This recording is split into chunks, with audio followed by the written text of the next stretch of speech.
Okay, sorry. Here- I'm sorry to say something, Rod. Oh, so here's the really, really good news. Everything's going as planned. It's all good. It's all good. Now, again, this is the deepest concept of how we have free will, and yet God has a plan. It's one of the deepest things. Not a push from my book, but in my book I do talk about it in one of the chapters. But it is a very, very deep concept of how we have free will, and yet God has his plan and he makes his plan happen. And so things are happening in a certain way. And I want to explain it to you all a little bit today in the current events issues. I want to explain it from the Jewish perspective, from the non-Jewish perspective, to understand this, because I know some people. I have some people that are Jewish and some people that are not Jewish that look at the news and they can't believe what's going on. Has the world lost their minds? People, basically, 70 years after the Holocaust, screaming out to kill the Jews again. It's like, it's like, so now you have a new excuse. Oh, it's Zionism. Okay, but these are all old stories. So I want to explain a little bit today some of the things that are happening in world history, in current events, how this is relevant for Jews to understand and for non-Jews to understand, and kind of flesh out some of the things I spoke about last week and make them a little more comprehensible on a new level. So let's start. The Torah portion is called Toldos. Toldos. These are the generations of Yitzchak, Isaac, okay, who will now give birth to Esav, who is the father of the Western world. As I've shared with you once, the deeper meaning that Esav is, he's Rome. He's called Rome. And Rome became taken over by Christianity. It became the Christian Empire. Even so much so that the name Esau really is the same name as JC, the same letters, which means that there was a Jew who became the forerunner of the Roman Empire and that philosophy of the world. And the parsha talks about Isaac, Yitzhak, and his son Esau, and Jacob, who becomes the continuation of Yitzhak's mission in life. Okay, and he becomes the father of the Jewish people. And Esau becomes the father of Rome. Now, there really are, there are a lot of nations in the world. There's 70 nations in the world. And if people would keep in their lanes, they wouldn't have wars, because God did give a land to all the 70 nations. The world nations are all mixed up now, unfortunately, because don't know what they are. But everyone has their space. But we talk about really three nations, of which are the roots of all the nations. That's the Jewish nation. There is the Western world, which is largely became Christian, and then the let's say the Arabic world, which is largely became Muslim. Now, and the dynamic here is a dynamic that we have to understand, because the there between these three players was a struggle. There was a struggle when Abraham had two children. He had Yishmael, the father of the Arab nation, and he had Yitzchak, who was going to be the father of the Jewish nation. There was a struggle. Yishmael said, I am the center and you're my assistant. And that's why the Arab nation still has, instead of saying that there was the offering of Yitzhak, that Isaac was offered by Abraham, they have a different text. They want to say that was Yishmael. So that was a battle that happened between Yitzhak, the father of the Jewish nation, and Yishmael, the father of the Arab nation. Then there's another battle that happens in this week's portion, which is between Yaakov, the father of the Jewish nation, and Esau, who becomes the father of the Western world, becomes the father of Rome. And there was that battle also. Who is the chosen nation? Now, The battles of those players still play out today. I want to, for a minute, just talk about in this week's parsha, which is the story of the children of Yitzchak and his continuity, which is Jacob.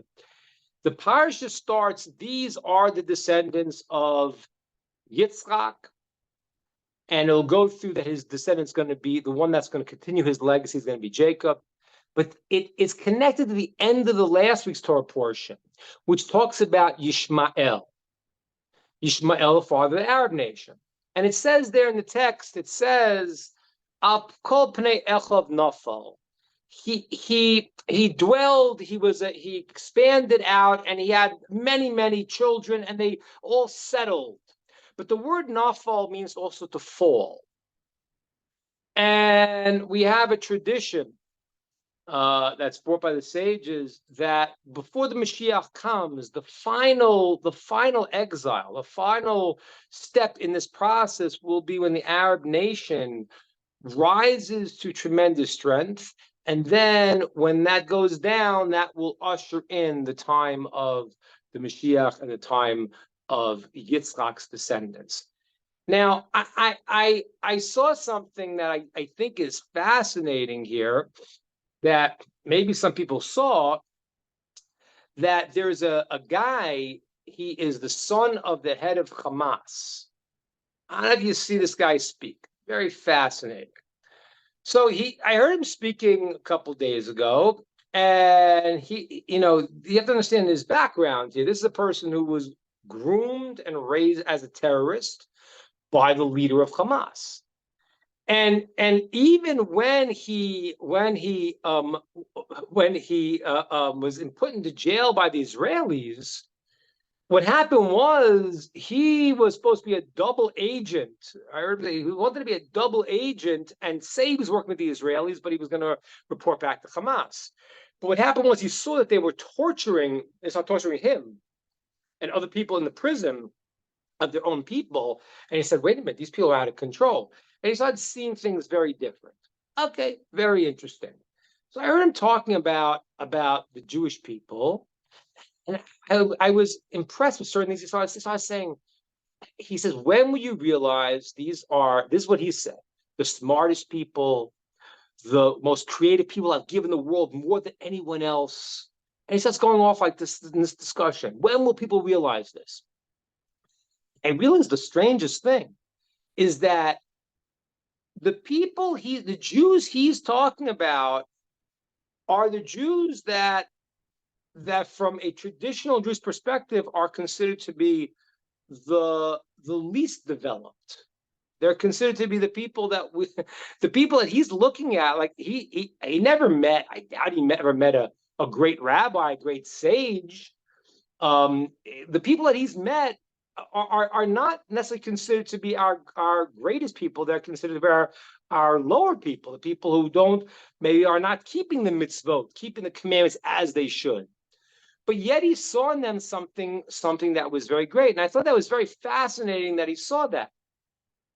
And this really, it really strikes on one of the issues now that's happening in this whole discussion, which is bizarre. But the Jewish people, the Israelis, are bending over backwards not to go and to kill what they're calling innocent civilians. And any honest human being in the world will look at it and say, there's no one's ever done this. No one's ever done this. And the question is, should they be doing it? I mean, honestly, in terms of Jewish law, doesn't make any sense to me, because many soldiers have been killed already. Why are they killed?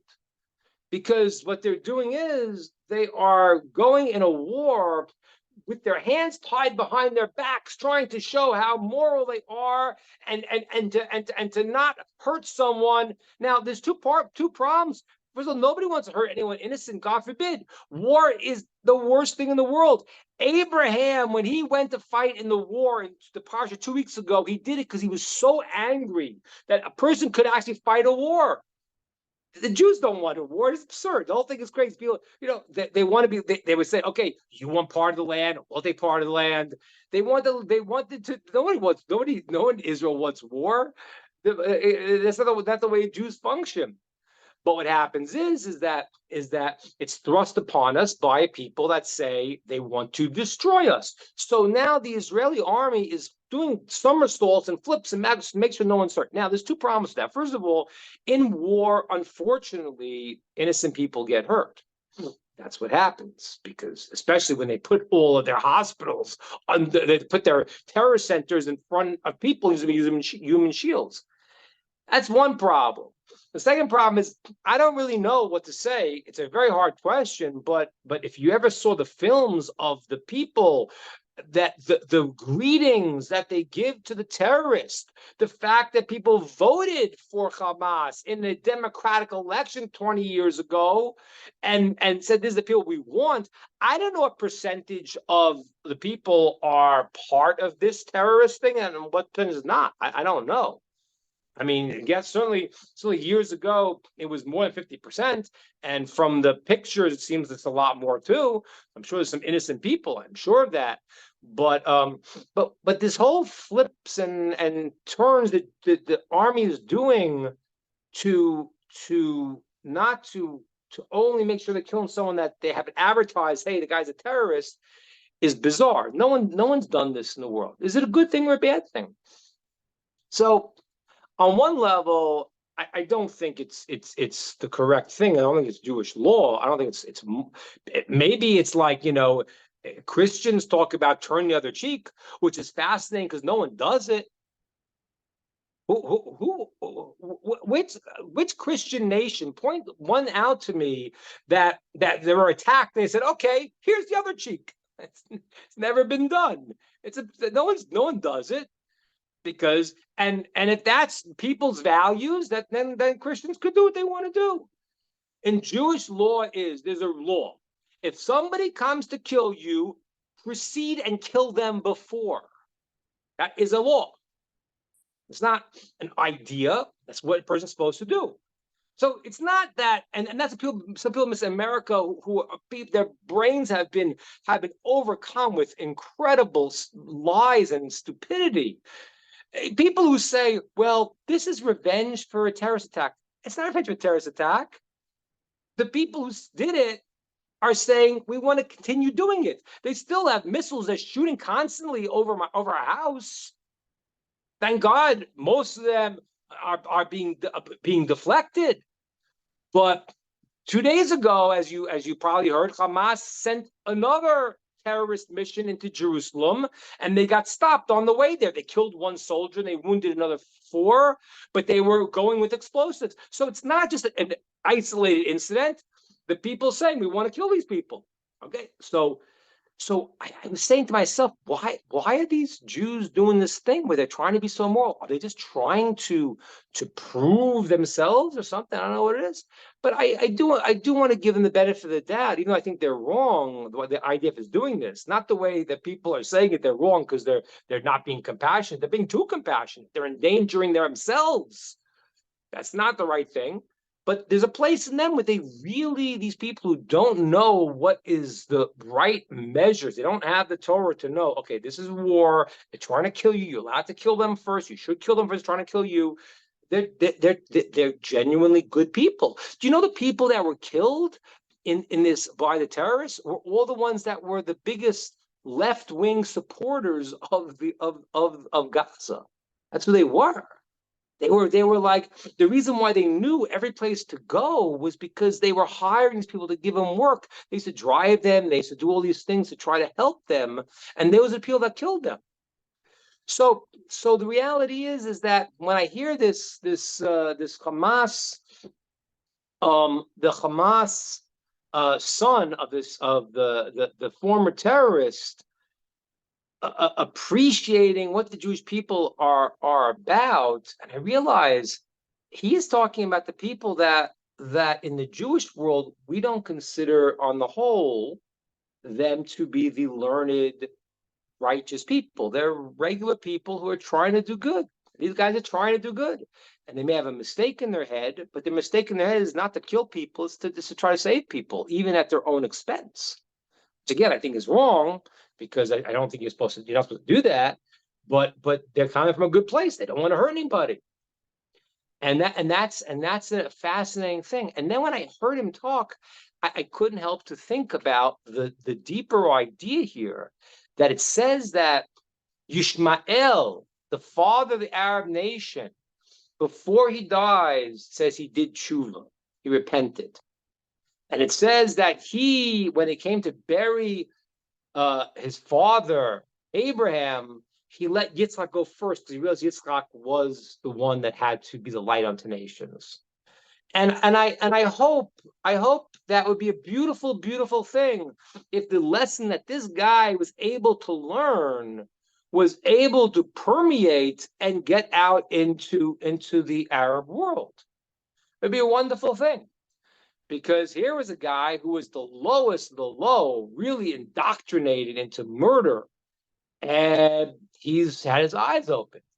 And it's funny. I don't know if you heard him speak. I don't think that he I don't think he captures the heart of the American people, because he's a tough guy, right? If you hear him talk, he's like you know what you're talking about. And he's like, and the truth is, that is what it says about Yishmael. He says Yishmael is going to be a para Adam, a wild person, a wild person. The text says that if you read in the Bible, it says in the Torah, it says that Yado Bakol Yad Kol Bo, he has his hand in everyone's thing. He's pushing the Arab nations are pushing certain things, and they're fighting with a lot of people.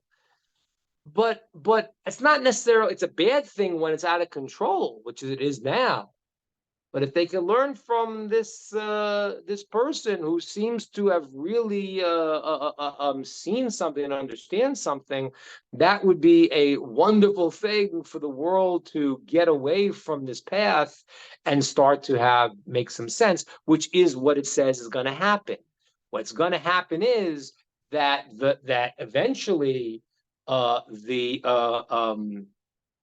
eventually what's going to happen is that Yishmael will realize what the situation is, maybe through tough times, unfortunately. And when they realize that, then they can be part of what the Jews are supposed to bring to the world. And that's really the Jews have to, what's supposed to bring to the world is to be a light unto nations. And this is what I really wanted to tell you before when I said to you, things are really going exactly where they have to go. Let me explain this to you, what I mean by that. What I'm going to tell you here is very, it's going to sound a little bit wild, but this is the reality. We were talking last time about anti-Semitism, and I explained to you some factors of what causes it. And I explained to you various ideas. And last week I talked about the idea that there are people that really are fighting a battle against God. And they subconsciously understand the Jewish people are the embodiment of a certain mission. And that's what Hitler said. Hitler said the hatred for the Jews was because they put two scars on humanity. The scar of the circumcision, which actually meant to have the person's desires not out of control. And the second one was the scar of the conscience, the moral conscience. And that was what Hitler opposed. So there are people who don't realize they're fighting God when they hate the Jews, but that's what it's about. But I want to tell you today another piece of that puzzle that I didn't tell you before. This was written by a great sage he wrote a treatise explaining this idea in the early 1900s. He wrote a long description of what the Bible, the Torah talks about the great persecution of the Jews. And he wrote in Germany, he wrote, it's coming. This is before Hitler. This is even before, I think it's before World War I even he wrote this. It's coming to Germany. The Jews are going to be massacred in Germany. Now, why did he say in Germany? Germany was one of the places where the Jews were actually starting to be given some kind of rights. In Eastern Europe, they weren't. In Western Europe, they were. They were starting to be given some rights. Maybe they can go to school. Maybe they could this, maybe that, because they were not allowed to. In Europe, there was the constant persecution of the Jews. They couldn't go to university. They couldn't own land. The only job they could have was money changers, which is an interesting fact, which is, people think Jews are money lenders. They always know money lenders because the Christians forced them to be, because for some reason they adopted the Jewish law of not taking interest. So when it became a mercantile society and you needed to lend money, so they forced it upon the Jews, which was not, Jews didn't want to do that job. It was the worst job in the world, because when people couldn't pay you back, they killed you. But he said that there's going to be a Holocaust in Germany. He wrote that, I think it was in early 1900s. And he said, you know why? He says, because today I was walking in the streets of Germany and I heard a Jew say, Berlin is our new Jerusalem. In 1850 started what's called the Reform movement, which means that the Jewish people kept the Torah the way I do, the way any religious Jew does for thousands of years, going back to Abraham. All Jews kept the Torah the same way, thousands of years. In 1840 or 1850, there began a movement in Germany called the Reform movement, when they wanted to reform Judaism. Now, what was their main motivation? Their motivation was, they said, if we start to act more like the nations of the world, maybe they'll stop persecuting us. So they started to try to ingratiate themselves into the German society. And they started trying to do things to be more like the Germans. And when this rabbi heard a Jew say, Berlin's our new Jerusalem, he says, that's not going to work. There's going to be a Holocaust here. And that is a principle. Whenever the Jews go to a place of another country, not the land of Israel, and they start to adopt the culture and mores of that place, the nation itself rejects them. It happens all the time. And that is what's happening right now. So I want to thank all of you anti-Semites for sending all the Jews to Israel, because that's what's going to happen. And that's what's happening right now. I already have online a few people from my community here who are already planning to come to Israel, because they see it's over for them in America, and that's the plan. And that's okay. Now, all of you righteous people out there, you people that are righteous and Noachites and righteous non-Jews who don't hate the Jewish people, say, wait a minute, so what about us? Well, it's good news for you, because God looks into the hearts. There's a famous question you could ask, a very philosophical question. I'll give you a question in the Bible. It says that God told Abraham that the Jews would be slaves in Egypt, or in foreign land, he said. So now the Egyptians enslaved the Jews. Imagine after 120 years, Egyptian guy, he enslaves the Jews, he dies, he goes up to the heavens, and God, and he goes in front of to have a trial. Was his life meaningful? What did he do? And what's his reward or punishment? And they said, you did a very, very, very bad thing. You enslaved the Jews. So he says, well, but I didn't do a bad thing. You wanted me to do it. It was a divine decree. So what happens? So the answer is no. Because God didn't tell which individual to do it. Every individual has the ability to choose. And what happens is that God makes it that from good people, good things come out. Somebody has a positive view, they'll learn, they'll hear, they'll learn the very basic things about this whole story. This whole story is one of the greatest lies in history. The Jewish people have been there for thousands of years. I mean, you go to any archaeological site, you find Hebrew coins, thousands of years old. I mean, what is that people don't understand? This has been the ancestral home of the Jews. Both the Christians and the Muslims agree to it, right? And most of the world agrees to it. They read in the Torah. They read in what they call the Bible. So what happens is some good people, good things come out. Some of these negative things come out. So what's happening right now is really fitting into the global plan. The global plan, and I want to say something here to explain something, another deep thing that Rod asked me a couple of weeks ago. And I explained in terms of the relationship of the Jews and the non-Jewish world, how it has to work. And the Jews have to be what's called the internal mechanism, the panemius, and the nations of the world have to be the external mechanism. And what that means is like this. If the Jews get their act together and all become righteous, then the enemies of Israel will be forced to disappear. And that's what's happening. And ladies and gentlemen, that is happening right now. What's happened now in Israel is that any divide that was amongst the Jewish people, which is a very bad thing, God does not like when Jewish people are not united, that has gone away. The Jews are more united now than they have been in a long time.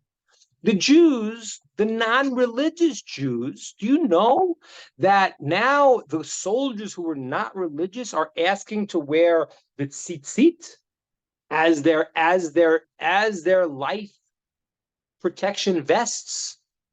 They're just off the shelves. So they have to get new tzitzit because every single soldier, every single person wants it now. The Jews are all turning their heart to God, and that is what it's about. It's not about the bad people who are bad messengers, not like you all who are beautiful, wonderful messengers, but the people that are the bad messengers, they're just pushing us where we got to go.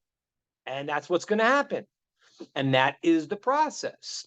So it doesn't justify what they do because they have evil in their hearts and they are the ones who are the bearers of that bad message. But the real root is, in terms of the Jews' responsibility as the internal mechanism in the world, we have to go and to act in the superior righteous way, not the way they think. Oh, the Israeli army is acting according to all standards of anything that's been done in war, is insanely beyond the pale, and to the point where it's ridiculous. I don't know if they're doing, as I said, to appease the Americans or appease the other people, or I give them the benefit of the doubt that they just don't know and they really don't want to kill anybody, so they're endangering their own lives to try to protect people, which is very noble, but it's not the right thing to do when you endanger yourself and other people in your nation when you're being attacked. But okay, but I'll still give them the benefit of the doubt that they're trying to do it from some good root, which is, by the way, which is the truth. And I just understand something. I mentioned before the Reform Jews, and they are unfortunately very they're misinformed. They're misinformed Jews. But you want to know something, and this is something that's so funny when you look in America. People don't understand what to make of the Jews. Like I don't understand. Are they left wing? Are they right wing? Why are most of them like Democrats when the Democratic Party is like so anti-Jewish now? Like what is that? Well, the root of it is like this. You should understand. So people need to understand this. In Jewish law, they would not support any of the agendas of the far left these days at all. Not at all. Those that keep Jewish law, it's completely contrary to that. However, the the Jews that don't know the Torah, they have this desire to do what they think is good. And they want to help the downtrodden. And they want to bring the immigrants in. Like, I don't know if you saw this thing with Elon Musk, where I don't think he meant anything bad by it, but somebody made a comment about the Jews supporting immigration of people that hate our country, whatever. It was a very terrible thing. Elon Musk first wrote, yeah, he's got a point, and then, he was right, and then he clarified what he meant. It's true. There are very strong left-wing Jews who are unfortunately extremely mistaken. The root of it is they want to do good. They know they were persecuted, and they know that, but they got something wrong in their head. They don't have a Torah. But when the Jews start to go and to return to the Torah, which is a natural process that happens every time. This is not new. It happened in Germany. It happened in Spain. It happened in Egypt. It happened every place. Every single place the Jews went, there was a process. First, they rose up in the society. They contributed a lot to the society. They helped make the society a wealthy society, and the society turned on them. That's an old story. That's an old story. And one of the reasons that happens is because then the Jews have to remember, we don't belong there. We belong in the land of Israel. That's where we belong.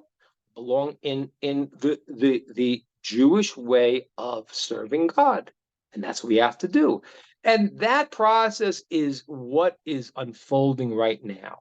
Now, I want to go a little deeper with you. And I'm going to tell you a little bit. I don't know how this is going to play out. I told you that. I don't know. Nobody knows. I don't know if this is going to be the next third world war. I don't know. I don't know. I don't know if it will be.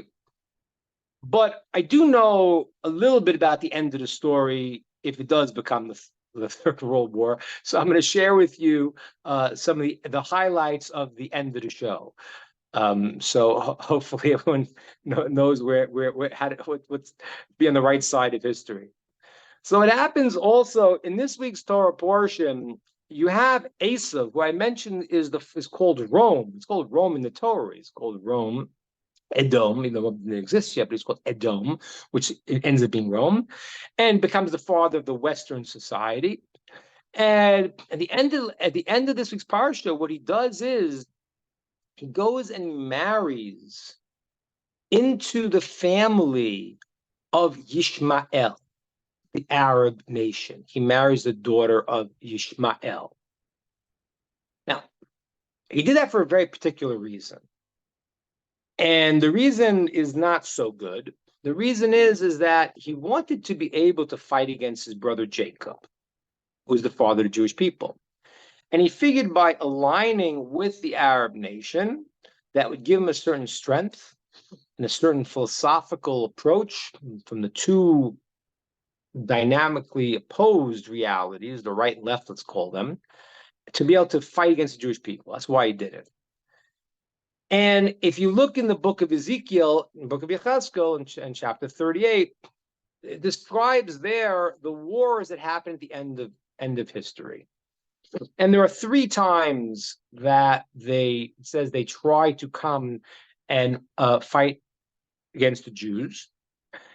And there's different understandings. The Chavetz Chaim understood that he was alive after the First World War, but he said there's going to be a Second World War. He died a little bit before that. And then the Third World War would be the final one. And what happens in that war is there is alignment again between the Arab nations and some of the Western nations. And they try to come against Jerusalem to fight Jerusalem and to destroy Jewish people. And there will be tremendous miracles that will happen in this. And one of the phenomenons that happen in it is amazing, which is discussed. The Malbim discusses it in Ezekiel. But the coalition that they have, starts turning on each other, right? Like you saw those signs, like queers for Palestine. It doesn't work, right? Because they'll throw them off the roof, So the coalition that they have between the Arabs and the Western people start to fight each other at some point because they realize, wait a minute. And that's what a lot of people have said this to Americans to realize when Iran says death to Israel, they say Israel's the little Satan and America's the great Satan. That is what they believe. You have to understand that. The Crusades were not fought against the Jews. The Jews were killed in the process by both the Christians and by the Muslims, but the Muslims were fighting the Christians because the Muslims, by definition, believe that the Christians are more of an infidel than the Jews. The only reason they hate the Jews more now is because the Jews are in their backyard. And this is just what I'm telling you now is basic. This is very basic stuff.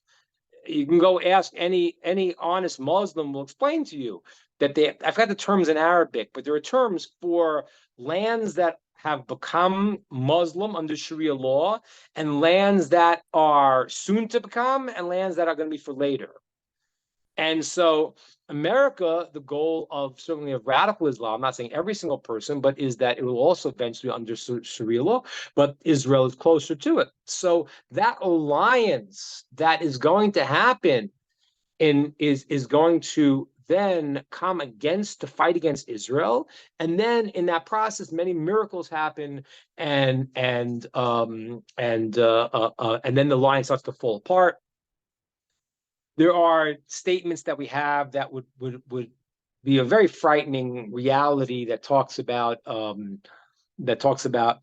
war that is lasts 9 minutes, which was written a very long time ago, which would be only could make sense when it was written as a war that could cause that kind of damage in 9 minutes. You know what I mean? So hopefully we don't go that way. This doesn't mean it has to go this way. The world could get its act together, but what happens is that this is what you're seeing right now. That's why I'm telling you this, because the alliance you're seeing between Hamas, a terrorist group, and the people of the Western world, it's incredible. It's truly incredible. It really is literally, as the prophet is discussing, of them trying to unite in their hatred of the Jewish people.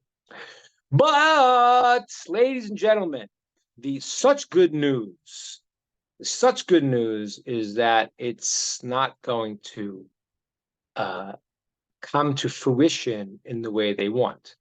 They'll come into the fruition in the positive, wonderful way. It's going to be rough. I can't tell you it's going to be easy. And I can't tell you this is going to be that war. I don't know. We should try to do what we can to avoid it physically and, more importantly, even spiritually by the righteous acts that are happening right now and the uniting of the Jewish people and all turning their hearts to God. Even the secular people, that's why I tell you, it's fascinating what's happening in Israel. The secular people their heads are exploding now in Israel. It's crazy. These are the guys who were talking about Oslo, two state. They say they want to kill us, but they can't mean it. And their heads are exploding right now because they say, wait, they really do mean it, and so what's happening is it's causing a lot of the Jews that have fallen out from Judaism to actually rethink their position. So it doesn't have to happen through a cataclysmic war. There's other ways that could happen, God willing. And hopefully that's going to play out. But even if it does, the end result is good for all of those that hang on to the belief in the Torah, belief in God. It's called the birth pangs of the Messiah, and it's called Chevle Mashiach. Another term for it. Chevle Mashiach is the birth pangs, but the Chevle is also called a rope. And the sages tell us, like, when you have a rope and it shakes and everything gets thrown off, you got to hold on to the rope. Holding on to the rope means that you hold on to what is true. And all of you here, thank God that you're amongst those who are supporting the Jews' idea of returning to their homeland and through to their Torah in loving, pleasant ways. Sometimes people hear that, sometimes they don't hear it. right now the Jews are hearing it loud and clear from those that hate them, and their response is the response that Hashem always wants. So there's a very deep Talmudic thing. I'll get into it, but the concept is when you're afraid and you turn to something, that shows where you're from. And when the Jews are woken up by this experience, they turn to God. That's their source, and that cognition is what brings the blessing to the world. And that's what this guy was saying. This Arab son of the Hamas guy, he said, "Don't you understand what these people are bringing to the world?" And he doesn't even understand. I'm telling you, the people that he knows are not the people. I mean, I'm sure they're wonderful people, but they are not people that are enlightened with Torah. He doesn't. That's not the people he's hanging around. He had some people, but he wasn't. That's not the people he's hanging around with. He hasn't met those people that are on the higher level, and yet he saw something. How much more so for the rest of the world? I told you many times, if people understood what the temple in Jerusalem provided for them, not only would they have not destroyed it, they put 24-hour guards to protect it. And that's literally what's happening right now. There is an alignment going on. The Western world, some of them are aligning with the Arab world to fight against the Jewish people and against God. And it's not going to work. But what it does is it reminds the Jews what they got to do, and they do what they have to do. And some, like yourselves, they understand, no, I don't want to be part of that. I want to support the mission, but I'm not doing it by being a hateful person fighting God and the Jewish people, God forbid. That you understand that. So what happens is that there's this process going on. And the great news is that it's playing out as it has to, and God willing, it's going to play out in the most peaceful way, and the way that the world will not want to fight against God and recognize what Yishmael, the father of the Arab nation himself, recognized. He recognized it before he died. It's incredible. It's incredible. He recognized and he said, I've been fighting something I shouldn't have been fighting my whole life. And he was fighting it. And the reason why he fought it was because he couldn't stand the idea that Yitzchak, Isaac, would be before him.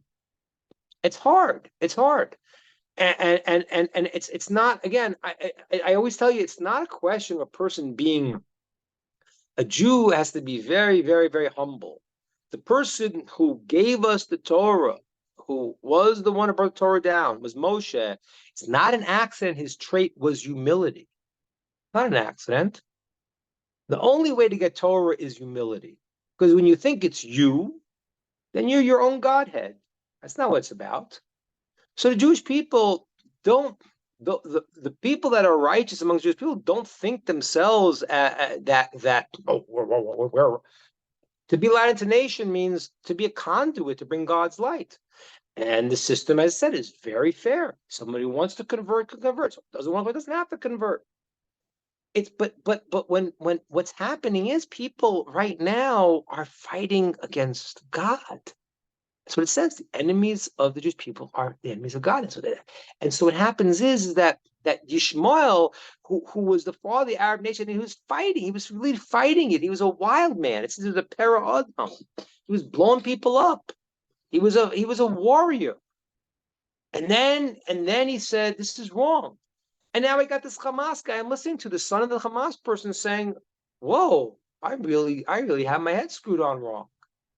And maybe more people will see that. Maybe even, I don't know, but maybe the IDF's, I think, mistaken approach, but their approach to go to the nth degree, to endangering themselves even, to maybe some people start, I mean, some people maybe will wait now and say, wow, these people are incredible. I mean, I don't know. I think unfortunately the Arabs are taking advantage of it, and they're using these people as human shields and endangering their civilians to kill more Jews. But that is the process we're in. So, ladies and gentlemen, I tell you here, it's a rough time. It says that the times before Mashiach, it says that, the Talmud says it should happen soon, but the rabbis say that it's a tough time to see because things get really messy. And it says it happens when the world, it's an amazing, the Talmud says it happens when the world, the values of the world get so bad that precedes the coming of Mashiach. I mean, that's pretty much happening right now. The values of the secular world are gone. And as I said that, I mean, and really, and it's such a short time, like the past just 60 years, 50 years, like it went from whatever representation of morality to there is no morality, there is no God, there is no anything. And so that does precede this coming of Mashiach. The coming of Mashiach is the idea. Jews understand their role. And when the nations of the world will recognize that you don't want to fight that, you want to be part of that. So you all who get it, great. You actually have your portion that, God will repays everyone for what they do. Jewish, not Jewish, everyone gets paid according to their actions. And all of you who support that mission, you will get what you deserve. And those who don't, and they are filled with hatred, they'll get what they deserve also. But also, although they're going to get what they deserve, they're just pawns pushing us to do what we have to do, which is to serve God properly, and that's happening. And when that happens, then everyone will be able to get the light that has to be spread out to the entire world. Those are my thoughts. I'm open to ideas and comments. Dan, was that more racy or less racy than last week? Wow. All I can say is wow. That was spot on. Yeah, excellent material, Rabbi. Yeah. Thank you so much. Does anybody have any comments? I was just going to say, I know that we don't base everything on anecdotal evidence, but you had mentioned, Rabbi, that more young men are wanting to wear tzitzit and don tefillin, and I mean, so there's amazing revival going on in the land, actually all over the place. But Matisyahu, a very famous Orthodox rapper that's kind of left off the derrick for a while. I saw an interview yesterday where he told his friend that October 7th changed him. He was in Vegas to do a concert and he heard the news and he had to go get on stage next. And he was like, what? Like, he's so dumbfounded that all of this happened and that the anti-Semitism was on such a rise. He says, I took my dog for a walk a couple of days later and I came back to my house and told my wife, I'm going to shave my head, let my pilots grow out. I'm putting tzitzit and donning my tefillin. I'm returning, and I'm going to return with a fury. And yeah, that's great. No, I know. I'm getting chills thinking about it. So if he's I was happy. It was funny because I wrote a song. I wrote a song like a couple of days ago, and it was a song about the Ani Ma'amin, the different things that I believe. And I was hoping to have different people sing it. And I said to someone, I'd like to have Matisyahu sing it. And someone said, I don't know if he's really where he's at right now. He's coming back. So we're gonna Matisyahu, if you hear this, we have an offer for a new Ani Ma'amin song. We got hopefully Yehuda Solomon singing on it, and a bunch of other good musicians here, and you're invited to sing on it. Yeah, I think you ought to send him an official thing because I think I will. Really cool. Well, who knows? Maybe this video will reach him too. But the point is the greatness going on underneath the surface is much grander than any of us can even say right now, because we just don't know the beauty and the miracles that are taking place. It is taking place, folks. I mean, you're hearing miracles right now coming out of Gaza that are like, wow, okay, that's an amazing miracle that took place.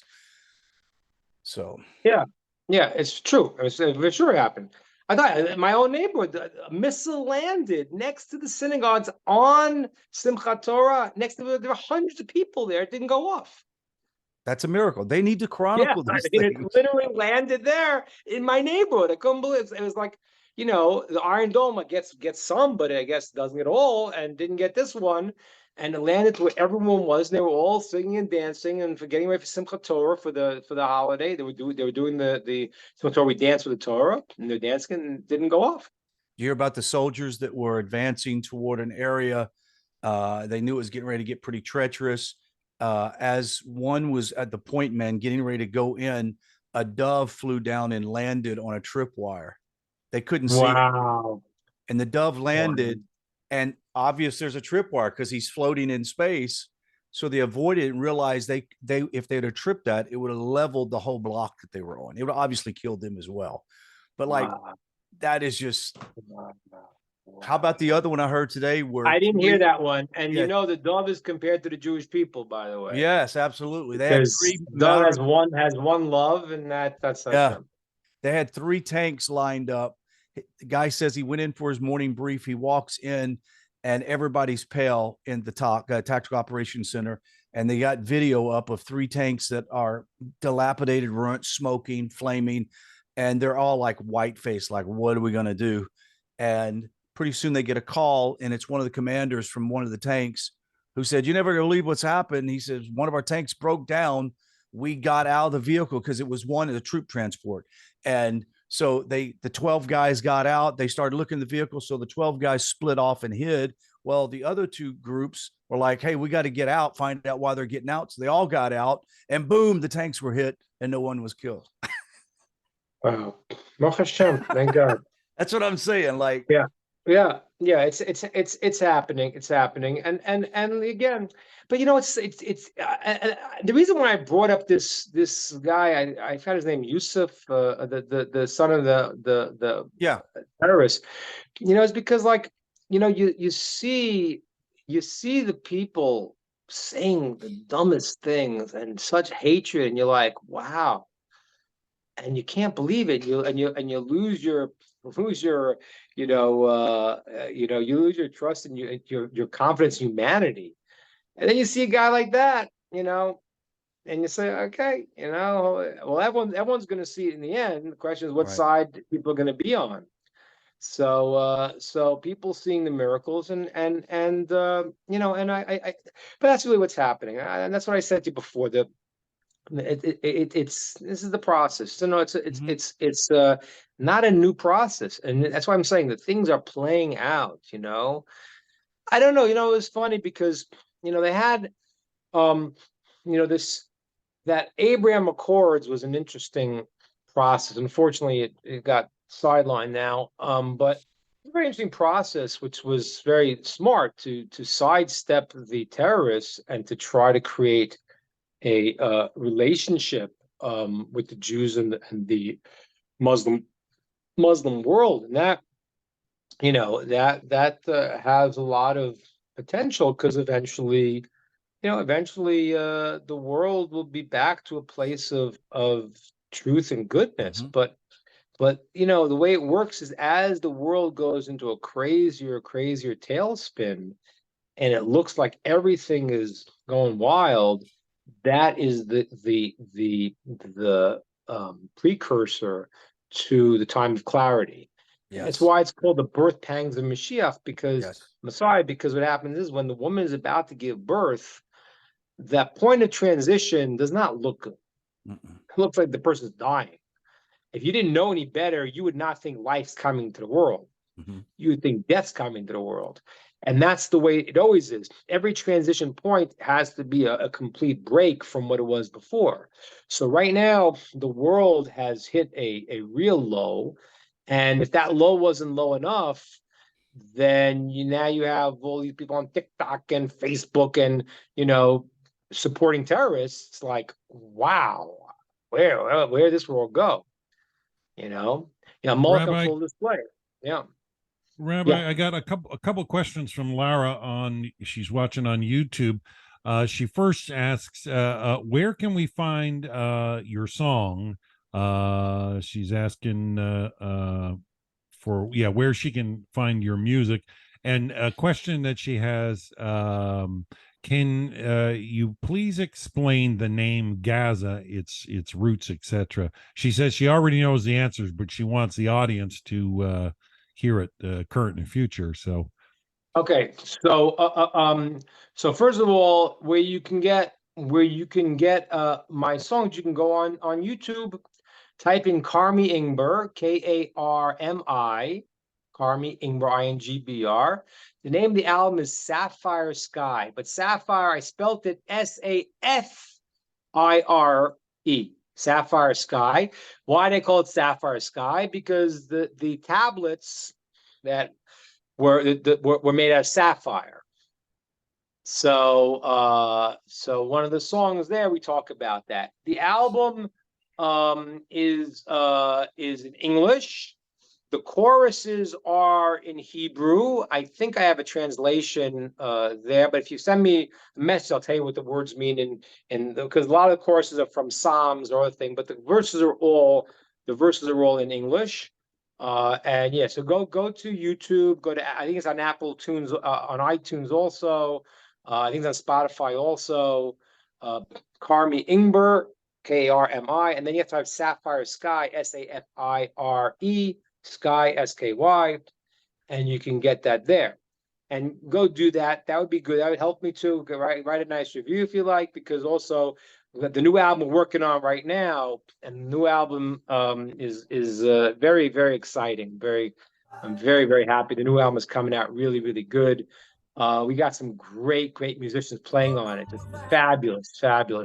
Those who heard of the Moshav band, the very famous Jewish band, I got those wonderful singers playing with me there. Great musicians. Really, really good stuff. On that album, I have the Sapphire Sky. Actually, we ended up using the Israeli Philharmonic on 4 songs. Again, it's not classical music. It's old time rock and roll. Sound like the Beatles, but the Beatles, they used the symphony orchestras too. So I also wanted to do that. So we did that on 4 songs.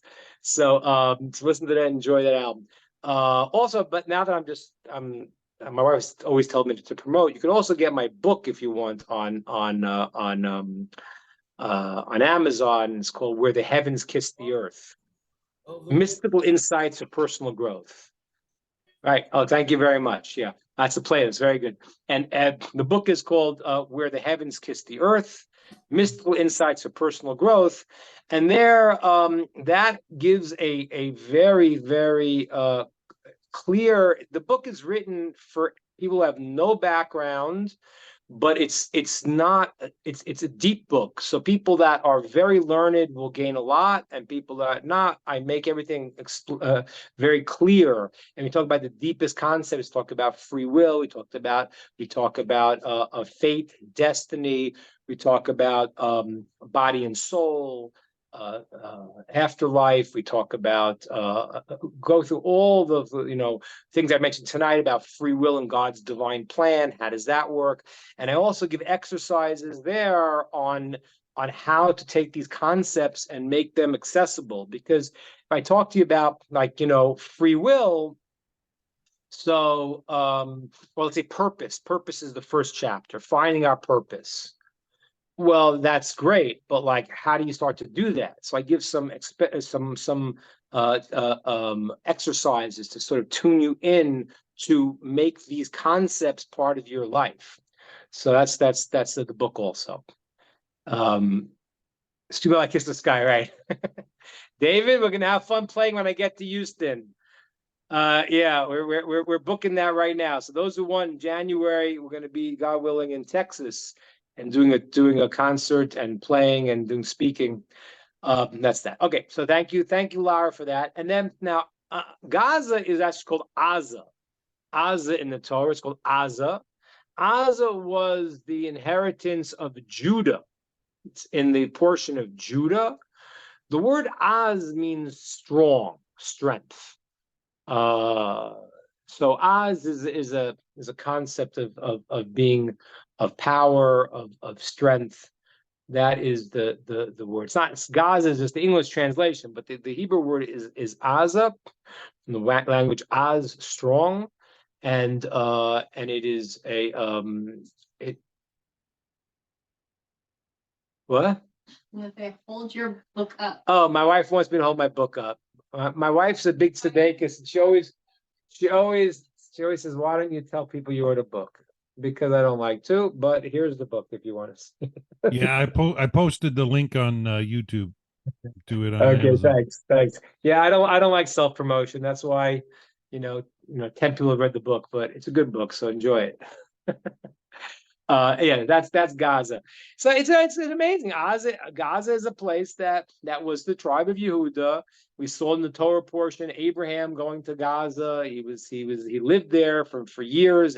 Abraham lived in Gaza. And it's totally a shame, the whole Gaza story, because I told you it's a coastal area. It's on the beach. You could have taken those billions of dollars that the EU gave you and America gave you, and you could have made yourself a beautiful resort town, and you turned it into a hellhole. So it's unfortunate, but that's what happens. People have love in their heart, want to do good things. They do good things. People have hate. They build hate. It's unfortunate. It's unfortunate, and Well, it puts a and it's new really unfortunate. it puts Yeah, a was new that spin. It puts a new spin on the movie Wizard of Oz. Now, right? Right.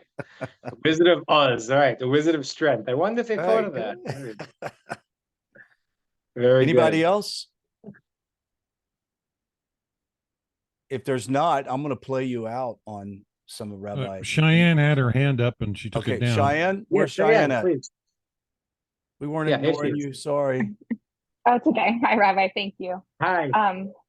My question was kind of like going back into the history you were talking about.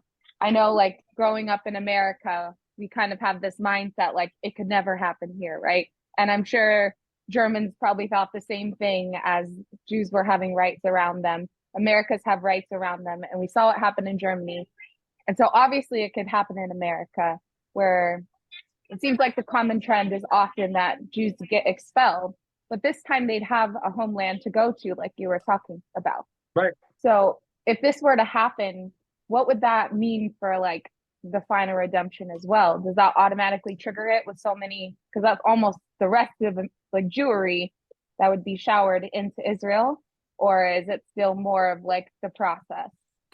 Well, it's part of the process. The clearest sign, the Talmud says, that we're in the times of the Mashiach in that phase. And you got to remember, this is written thousands of years ago. The clearest sign is now today. When I'm going to tell you now, it might not freak you out because you're used to it. But Israel, after the exile, was a wasteland. Contrary to what people tell you that the Arabs were flourishing, they were not flourishing here. This was a wasteland. Okay, as I said, Mark Twain came here. He said, "I never saw such a wasteland." So the Talmud says the greatest signs the Mashiach is close is when the land of Israel will again give its fruits, and that's what's happening. When they came here in 48, there was malaria. They did all these things. They would drain the swamps, and all of a sudden, the land of Israel is starting to come. Now, as the Jews come, the land is absorbing them because the land is the land of the Jews. It is meant for the Jews, and again, it's funny because even in like this is sort of people who read the Torah and don't know how to read it, there's a lot of stories of wars and they don't know how to, but there's always the line of truth and kindness, which the Torah starts with kindness when God, clothes Adam and Eve, and then he buries Moshe at the end of his life. It's about kindness. And so there is a place that, even though it's the land of the Jewish people, there is a way that a non-Jew is allowed to live in the land of Israel. He's called a Ger Toshav. He's allowed to live in the land of Israel. There's certain requirements. One, he has to keep the 7 laws of Noah, and he has to accept the Jewish sovereignty over the land. And then there's a law you have to help support him, keep him alive. And that should be the process also with the Arabs who want to live in the land of Israel. But the land of Israel is the Jewish homeland. It's always been the Jewish homeland, always be the Jewish homeland. The Jews face Jerusalem for thousands of years. Wherever they are, they all face Jerusalem. All the prayers go up from Jerusalem. If you're in Jerusalem, if you're in Israel, you face Jerusalem. if you're in America, you face Israel because you can't get as exact. If you're in Jerusalem, you face the temple. If you're in the temple, you face the Holy of Holies. And that's the way thousands of years all Jews have been praying, even in the exile. That's what we do. It's not, I didn't make it up. We all do that. When an Arab goes to pray in Israel, he faces Mecca. That's where he faces Mecca. That's why, there are Arabs who say, what are you talking to the Palestinians? What are you talking about? There is no mention of Jerusalem in the Quran. And I told you, Mecca 700 times, Medina 350 times, Jerusalem. How many times Jews are mentioned in the Quran? 0, because it is not a holy place for the Arabs. It's not. Okay, it is for the Jews. Even the Dome of the Rock was built as a tribute to the King Shlomo's temple. I forgot who built it, but so when the Jews come back to the land of Israel, that does make a cosmic change. And as a matter of fact, it is so close, because once most of the Jews in the world live in the land of Israel, it triggers a new level of the process. Because there are certain laws that will go into effect that are not in effect now until most Jews live in the land of Israel. But it's very close already. Mm-hmm. I don't know how many years, but especially now with all the anti-Semitism, people leaving France, Canada, I always like Canadians because they're very nice, but their passivity has now done them in. Because they're just like running roughshod over them, having applause for Nazis in their parliament, and Trudeau is whatever this guy's doing. So Canadian Jews also are probably figuring it out, and European Jews that figured it out a while ago, and Americans are figuring it out. So as the Jews move to the land of Israel, when it's a majority of Jews, which is very soon, so that will actually trigger the process of the return even more. There will be certain there'll be certain laws that will go into effect. The laws of Shemitah, which happen now, but they'll happen on a biblical level, and other things that will happen. So those things are going on. And then what's going to happen is the Jews are going to find the ashes of the red heifer, which we actually, those of you in Houston who've heard of the famous Vendel Jones apparently found the map to find the ashes of the red heifer. And so he claimed he knew where it was, because we have the ashes of the red heifer is the only way to become fully spiritually pure, that the Jews can go up to the Temple Mount. Right now, there's only certain places they can go, certain places people can't go. Unfortunately, people go up there. They shouldn't go there unless they go with a rabbi who can tell where a Jew can go, where a non-Jew can go, where a Jew you're not allowed to go every place. Jews can't go every place in the Temple Mount, because we don't have the ashes of the red heifer, and death is in the world, and therefore we're not on the spiritual level of purity that we can go up there. But once we find that, and we will when God wants us to, then that is going to also be a process that's going to trigger a new level of purity that will usher in a new age. Or there has been, actually in Texas, they found some red heifers that they have sent to Israel, which have arrived, but they have to watch them. They have to be a certain age and not develop any black hairs on this red heifer to create the ash of the red heifer to do the purification process. So anyway, all these things are processes that happen as the Jews return to the land of Israel. And it's happening. Jacob asked me last week, and it was interesting about, the people that, and I want to clarify this, the people that the Jews seem to oppose Israel. They're not opposing Israel. What they maintain is that we should not have set up a non-religious state. That's what they say. And I think most Jewry doesn't agree with that, but all Jews understand that Israel is our home, and it's not just our home. It's like it's it's very different. I mean, I don't know how to explain it, but you think about it. I mean, I grew up in an Italian Jewish neighborhood in New York, and like, and my Italian friends, they would be like, "Yeah, maybe I'll go visit Italy," but nobody was like, "Oh, I have to go back to the mama land to Italy." It was like, it wasn't, it was, yeah. Now I'm in Brooklyn. I was in Italy. Now it's like, what is the thing? But Jews for thousands of years, it's all about Israel, because it is the land that God. I want to explain what it is to you in a second to understand. It is beautiful, and it has an incredible climate, and it has an amazing, and it will be more beautiful. It's gotten more beautiful, and it will be much more beautiful as the Jews come back and as Mashiach comes. But that's not the point. That is the outgrowth. The point is, it is a place that you can experience God most clearly. And that's why the Jews are supposed to be in the land of Israel, because they're supposed to be in the land where and that's why sometimes you have to understand, sometimes there's challenges in the land of Israel, because if you work for the king and you sweep the streets, you need to keep the streets clean. And if you don't, that you're not doing a good job for the king, for this.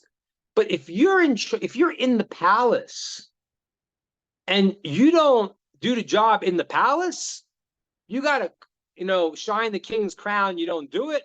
Whoa, that's a problem. So in the land of Israel, the responses happen fairly quickly, because those that can see and read the signs see it. We do the right thing, this happens. The wrong thing, this happens. You see things very, very fast, and that's what's happening when you see this brutal attack of these savages. So it also, what it does, like I say, you have to deal with the external reality. But what the Jews are doing here is prayer, is introspection.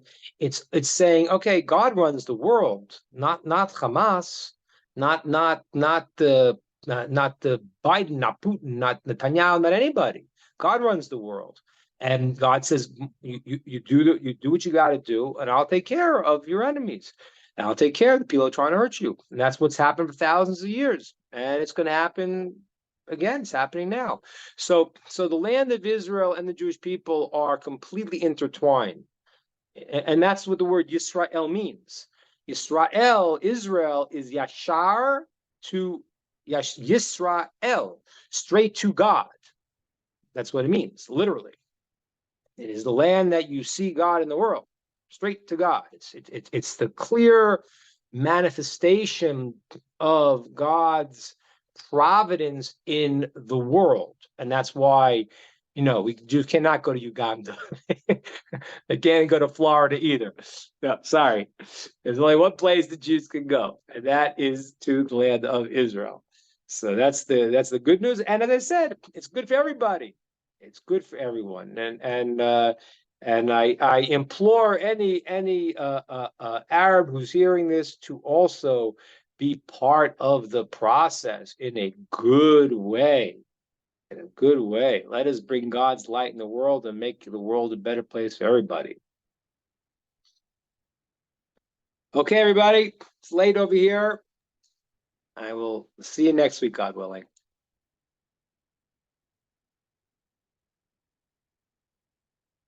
Thank you so much, Rabbi. Beautiful message today. I'll make sure I share it abroad, and have a wonderful week. We're praying for your safety, for you and your family. And Lara also said, thank you, dear Rabbi, Dan, Rod, and Rebbitzin Ingber. We appreciate you so much. You give us your time, your wisdom, and most importantly, God's word. Keep shining the light of Torah for us, the nations. Thank you so Nice much. word. Thank you. All Thanks. right. Thank you, Rabbi. Thank you. Bye-bye. Rod, thank you so much for hosting the Zoom meeting. And please let us know for next week if we're on, Rabbi. And Yeah. any We're final on for words, next week, Rod? God willing. That's the plan. God willing, we're on for next week. All right. Excellent.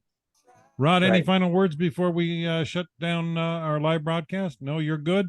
All right, folks, we're going to sign out for today. Thank you, Rabbi Ingber. We pray for you and all Israel. Have a wonderful, wonderful week, everybody. Bye for now.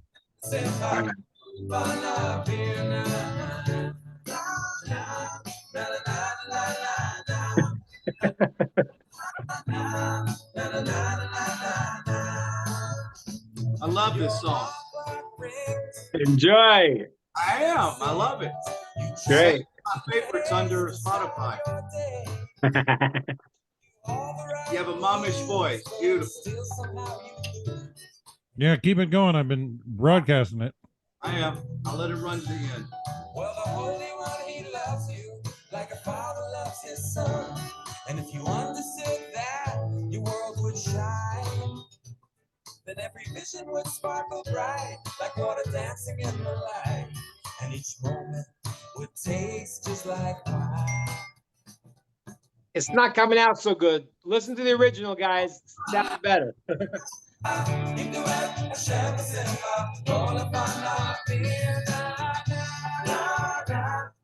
This means serve God with joy.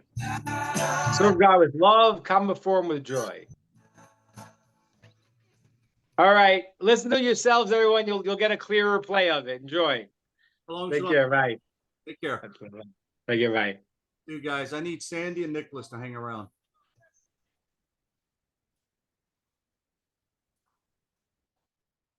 David, you can hang around too. It doesn't matter. Good afternoon, guys. Good afternoon, Nicholas Pascal. I just had a quick question for you, Rod, and then I will leave and let you and Nicholas chat.